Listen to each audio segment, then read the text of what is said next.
Like he thought.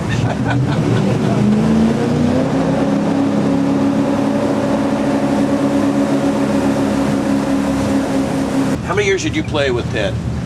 Well, I saw him break in 1936, and I played ball with him with the Red Sox through 51. He missed 3 years in the service, but I played all those years, 36, and then he come up to 39 through 42, and then 46 through 51.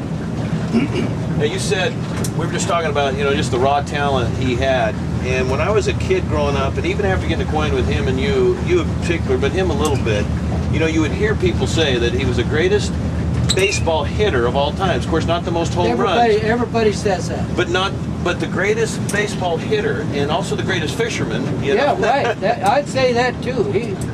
I think it was you told me, or somebody told me, it was his eye, his ability to connect the ball, the bat with the ball. It was his vision. Does that make sense? Is that what on his bat was a little spot where he had every ball. He didn't have a spot out at the end of the bat or on the trademark. It was in right the joy part of the bat where he was hitting every ball, which is amazing to show his kind of ability.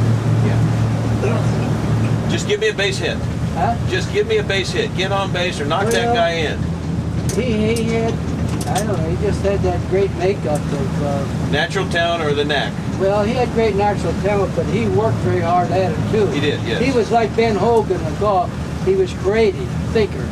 He went to the light bat. He went to different things to improve hitting, which a lot of guys are using now, his ideas. They might not know it, but they're using a lot of stuff that he created. So just one more time, when you're sitting up on the beach and you've got the river guides around and friends, close friends, and you're having a little bit of a discussion or dialogue or debate on the best way to hit the baseball. Yeah. Well, Ted always had the theory that you have a 12% uppercut swing because the pitcher's on a 17-inch mound and that ball's coming at you at a little bit of an angle.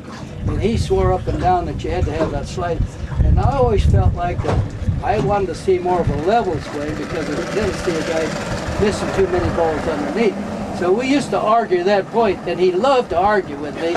And he would grind you right down into the ground. But I never changed my idea. I still think you have to get up on the ball and have a level swing, where he would stay right now if he could come up from his grave.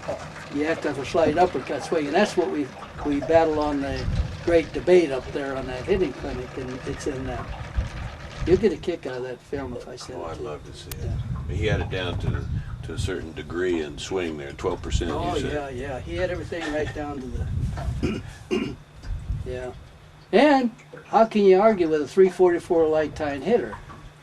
Well, that's got some logic to it. But you also, on your records and your achievements, you had stolen base records for many years. No, I didn't have stolen bases. I had maybe fielding records and something like that. But didn't you have a certain? We didn't. If we games? tried to steal a base in Boston, they'd stick a knife in you because with that short fence, you had power hitters coming up. Mm-hmm. That too many times that they might hit one out of the ballpark if you got caught stealing. So stealing bases wasn't a big deal in our plans of playing back in those days. Well, I misspoke. Okay, I'm going to try again, but I think it was you made a consecutive number of games without a fielding error. Yeah, I went. Okay, I'm sorry. I went 74 games without an error. I went really 103 games with one error. I made one error, and then I had 30 games, and then I went 74 games without an error. Well, I think we should talk about that one game. Don't everybody hear? If I don't get busy, we're going to be...